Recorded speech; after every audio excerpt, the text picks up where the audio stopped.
बिस्मिल्लाहिर्रहमानिर्रहीम। सैयदना करीम सल्लल्लाहु अलैहि वआलिहि वसल्लम।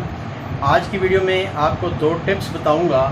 एक तो ये है कि अगर आपके बच्चे गालियाँ बहुत ज़्यादा देते हों तो होम्योपैथिक की एक मेडिसिन है फ्लोरिक एसिड। फ्लोरिक एसिड आपने लेनी है 200 में। इसके 5 कतरे आधी प्याली पानी में डालकर हर 3 दिन के बाद आप अपने बच्चों को दे दिया करें। इंशाल्लाह ताला वो गालियाँ निकालना छोड़ देंगे। दूसरी टिप है कि अगर बच्चे बहुत ज़्यादा कसमें खाते हों, बात बात पे कसम खाते हों, तो उसके लिए मेडिसिन का नाम है एनाकार्डियम। लेनी है अपने 200 की पोटेंसी में।